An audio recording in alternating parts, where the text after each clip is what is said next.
Valérie Pécresse, Laurent Wauquiez, le covidiste Dr Philippe Juvin, Bruno Retailleau, pressenti comme futur ministre, Rachida Dati, Sébastien Lecornu, le merveilleux Gérald Darmanin ou la sublime Aurore Berger seront peut-être reconduits dans ce futur gouvernement. Macron et Barnier ne font-ils pas un doigt d'honneur aux Français qui ont voté massivement contre eux et contre LR, contre En Marche? Les élections sont-ils une arnaque? Est-ce que ce gouvernement sera celui du World Forum économique mondial? À ces questions répondront la journaliste et dorénavant femme politique Myriam Palamba et le réalisateur star Laurent Firode. Vous êtes sur GPTV Actu, c'est parti!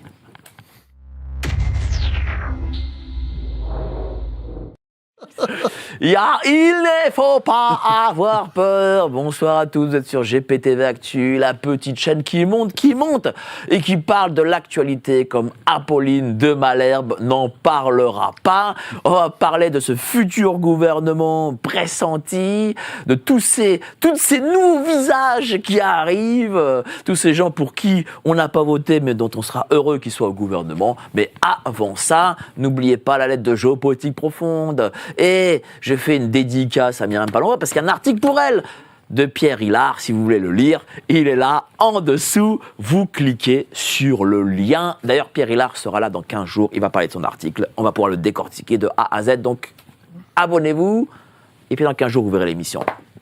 Ah, jamais comme à droite, Laurent Firode, à ma gauche, la sublime Myriam Palamba avec cette belle combinaison et ses boucles d'oreilles sublimes. Comment tu vas, ma Myriam? Ça va très bien, merci. Bon, tu es heureuse d'avoir peut-être prochainement Valérie Pécresse, tous ces gens. Tu te dis, tiens, voter, ça sert à quelque chose. Oui, effectivement, c'est vraiment assez incroyable ce qui se passe en France. Et je suis effectivement, comme la plupart des Français, je pensais que Macron était un psychopathe, mais alors là, à ce point-là, c'est, excusez-moi le terme, mais c'est... Qu'est-ce qu'il est ? C'est du foutage de gueule puissance 10. Il faut quand même que les Français sachent que ce monsieur qui a décrété au lendemain des élections européennes et de dissoudre l'Assemblée nous a relancé dans des élections législatives et que ces élections législatives ont un coût phénoménal pour le contribuable, puisque d'une part, vous avez les partis qui sont subventionnés, c'est de l'ordre de 60 millions d'euros, et vous avez également les collectivités territoriales qui dépensent en fonction de leur superficie, du nombre d'habitants qu'elles ont, entre 10 000 et puis ça peut aller jusqu'à 30 000 ou 40 000 euros. Donc, tout cet argent dépensé, effectivement, c'est de l'argent du contribuable. Quand une collectivité locale paye autant, c'est autant d'argent qu'elle n'a pas pour acheter des livres pour la scolarité, pour faire des aménagements dans sa commune. D'ailleurs, les collectivités locales, par rapport à ce coup de tête de M. Emmanuel Macron, ont demandé à faire marcher quand même l'article 66 du Code électoral afin que l'État subventionne cette élection. Donc, nous avons dépensé des millions, sachant que la dette de la France est énorme déjà, sur un coup de tête de M. Emmanuel Macron. Pour faire quoi, en fait? Pour ne pas respecter le scrutin universel et donc nous faire une coalition avec les LR et Horizon et ne rien changer à la politique qu'il mène depuis 7 ans, une politique catastrophique. Merci beaucoup, cher Myriam, pour cette brillante analyse. Cher Laurent, toi qui es un libéral convaincu, oui. Tous les noms que j'ai cités, c'est quand même, ça reste quand même les meilleurs, non? Si tu le dis, Mike, c'est que ça doit être vrai. Non, mais en libéral convaincu, en effet, j'avais la certitude absolue que le vote ne servirait à rien. Et la preuve, en effet, le vote ne sert à rien. Donc voilà. Donc je pense que c'est une grande leçon de libéralisme, en fait. On nous dit, souvent on nous dit, oui, faites voter les gens, les abstentionnistes, machin. Certainement pas, non. Pour le coup, on a joué le jeu ici, on a dit, ouais, il faut aller voter. Oui. Je pense qu'on a fait les cons. Exactement. Je pense que je le dirai plus jamais de ma vie. Je suis tout à fait d'accord. Mais comment, franchement, on a un peuple qui vote à 80% contre ouais. une majorité. Tout à fait. Et au final, c'est ces gens-là qui vont être encore au gouvernement. Enfin, je sais pas, c'est fou. Oui, mais c'est parce qu'on veut nous faire croire qu'on est en démocratie quand nous ne sommes pas. En démocratie, les gens qui ont le pouvoir le gardent et le conservent. Après, tout ça, c'est un théâtre, en fait. Et le problème, c'est que c'est un théâtre qui marche. Les gens vont voter en pensant qu'en mettant un bulletin dans l'urne, ça va changer les choses. On le voit bien que ça ne change rien. Qu'est-ce qui change les choses ? Qu'est-ce qui change les choses ? Je pense que moins il y a d'États, mieux c'est. Pour moi, en étant libéral, comme tu l'as dit, Mike. Et donc, moi, je pense, en effet, il faudrait... Après, il n'y a pas de vrai courant libéral en France. Il n'y en a même absolument pas. Hein. Ça n'existe pas. On pense toujours que l'État sera la solution. La solution va toujours dépendre de l'État. On nous rabâche les oreilles en disant il nous faut plus de moyens. Et ça va être l'État qui va dépenser encore plus d'argent. On voit où l'État dépense de l'argent, là. Je suis très surpris par le fait que notre ami Myriam est si sage aujourd'hui, alors que tu parles d'État qui est, de mon avis aussi, un ennemi.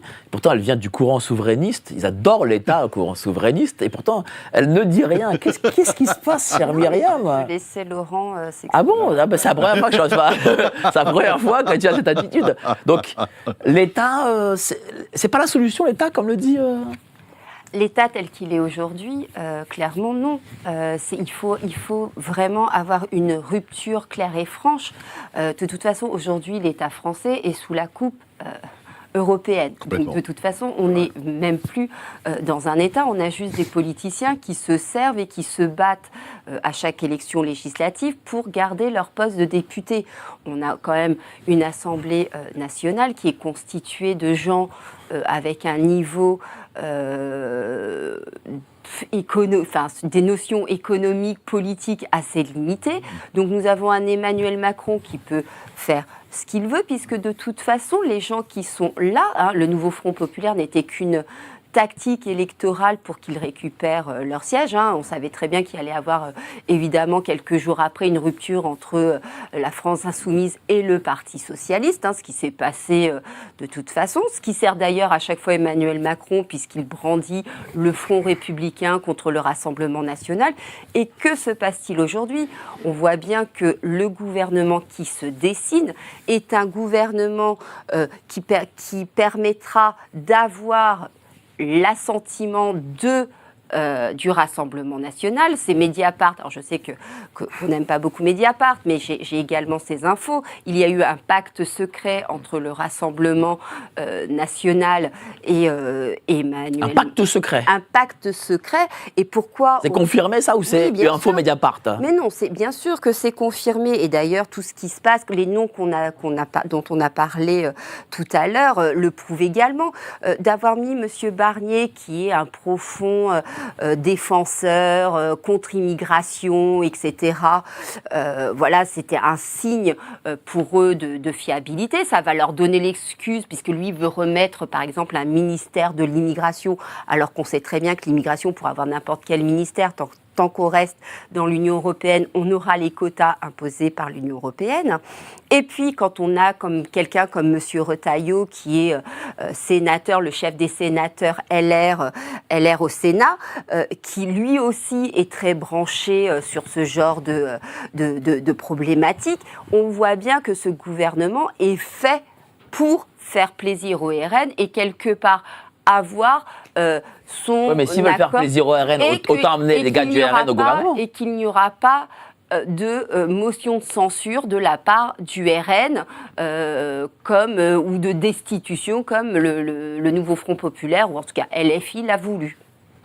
Oui, mais si ça fait plaisir au RN, autant amener des RN déjà au gouvernement. Mais non, parce que vous ne pouvez pas avoir... C'est là où c'est très, très hypocrite. C'est-à-dire qu'on va mettre des gens du LR, des gens d'Horizon. Là, on a M. Édouard Philippe qui nous a annoncé pour la 10e fois qu'il était candidat à l'élection présidentielle, qui est en train, évidemment, de négocier des personnes de son groupe pour le gouvernement. On est en train de faire un semblant, mais en même temps... Voilà, on donne satisfaction au RN sur les principales problématiques, sauf que évidemment, le vrai débat, et c'est le débat qui a été confisqué avant même les élections législatives, le vrai débat, c'est voulons-nous rester dans une Europe qui dirige aujourd'hui la France ? Merci à toi pour cette brillante exposé, chère Myriam. Moi, ce que je trouve fou, Laurent, c'est qu'en Macronie, ou peut-être en France, je ne sais pas, mais on va dire en Macronie, on adore les losers. C'est-à-dire Valérie Pécresse, ça fait 4,80, on l'adore, on va la mettre peut-être mise d'État. Valls, il perd toutes les élections possibles, mais on l'adore, on va le ramener. Barnier aussi, Barnier avait perdu les élections au sein de LR. Bon, ça, on adore. Donc, on le prend. En plus, on adore le baby-boom. Ça c'est... ça rappelle peut-être des souvenirs à Jean-Michel. Mais, franchement, ce côté-là, baby-boom et des gens qu'on a voulu exclure de la vie politique, le fait qu'on les fasse revenir, c'est la marque de fabrique du macronisme ? Bah oui, il s'entoure de gens très médiocres, parce que comme ça, il va être tranquille. Je pense que c'est vraiment une tactique qui marche. Hein. Je pense qu'il est très, très, très à l'aise, hein, Emmanuel Macron, à mon avis, en ce moment. Pourquoi ? Qu'est-ce qu'il veut ? Lui, il veut dominer, il veut encore continuer à présider, comme il fait ? Oui, ça c'est même certain, et je pense que son but ultime, c'est devenir, avoir un poste important dans l'Europe. Il aurait été tellement le serviteur servile de l'Europe, je pense qu'il l'aura d'ailleurs, c'est sûr. Hein. Je pense qu'il va avoir au final, il aura une jolie carrière. Pour lui, c'est un... c'est ça qui est terrible. Il pense en carrière, il ne pense pas en homme d'État. Est-ce qu'il y a une volonté aussi en amenant tous ces gens-là, pas comme Barnier, Barnier vient de l'Union européenne. Est-ce qu'il faut continuer le projet, c'est-à-dire désosser le pays avec des spécialistes du désossement, quoi ? Ah mais là, vous avez le rapport de Draghi qui a dit clairement que l'Union européenne devait devenir un État. Il veut même carrément qu'on ait une dette commune. Hein. Tous les pays aient la dette commune. Alors on sait très bien que dans ces cas-là, on sera perdant. Hein. C'est comme les dépenses pendant la crise sanitaire, hein, qui étaient, on a payé 80 millions, on n'en récupère que 39. Donc milliards. Milliards, pardon. Ouais. Milliards. Donc moi, ce qui me fait énormément rire, c'est que M. Barnier, que tout le monde évangélise, hein, on a l'impression que c'est un super Premier ministre. Oui, même M. Asselineau était son petit truc. Voilà, là, je sais pas ce qui s'est passé. Il a quand même tout fait pour essayer de un mettre... petit croche. Pour mettre... oui, d'ailleurs, pour un souverainiste, je trouve ça assez flippant, parce que quand même, M. Barnier a voulu mettre des embûches pour éviter le Brexit en Angleterre, et que c'est un fervent européen. Donc, quand on voit qu'en fait, là, on a M. Barnier qui va à la rentrée politique, là, il est à Annecy avec les LR, on voit bien la coalition qui se dessine. On va avoir les LR, les Ensemble, hein, la Macronie, Horizon, ils vont former une majorité, ils vont faire taire un petit peu le RN en leur donnant ce qu'ils veulent. Et puis voilà, donc moi je trouve que c'est une triple trahison. Trahison parce que déjà le scrutin universel n'a pas été respecté, d'une part. Deuxièmement, c'est une trahison du Rassemblement national. Comme je vous le disais tout à l'heure, il y a eu un pacte secret. C'est Monsieur Solaire, hein, qui a l'habitude d'organiser des dîners. Je connais très bien Monsieur Solaire, dans ma vie d'avant. Qui a l'habitude d'organiser des dîners entre les politiques, hein, qui a organisé tout ça. Il vient des Hauts-de-Seine, il a appris, avec ceux qui savent. Il y a même Monsieur Macron qui a passé un petit coup de fil à Marine Le Pen le 5 septembre pour se mettre d'accord, parce qu'il lui a dit, écoutez, là, votre député, là, Monsieur Tanguy, il y va à fond, là, il n'arrête pas de nous critiquer, il va falloir le calmer un peu, parce que sinon, on ne va pas vous accorder ce que vous désirez. Et puis donc on a cette trahison du RN, et puis... Mais ça, on a l'habitude. On a évidemment la trahison d'Emmanuel Macron qui va nous remettre les mêmes. Alors, vous avez M. Barnier qui dit qu'il va faire appliquer l'article 20 de la Constitution. C'est quoi l'article 20 ? Où c'est le gouvernement qui décide de la politique de la France.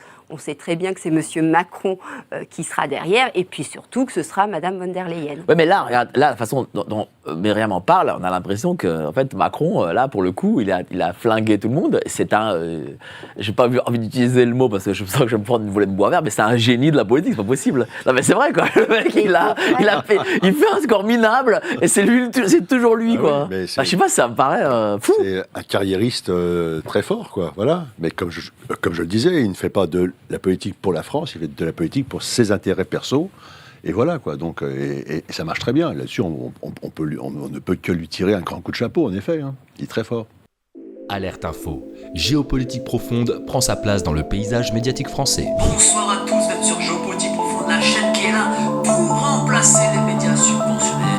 On investit maintenant la rue. Et on veut vous entendre. Le gouvernement de M. Macron nous a obligés et nous a enfermés chez nous. Mais on a besoin de votre soutien. Alors cliquez sur le bouton j'aime pour nous soutenir.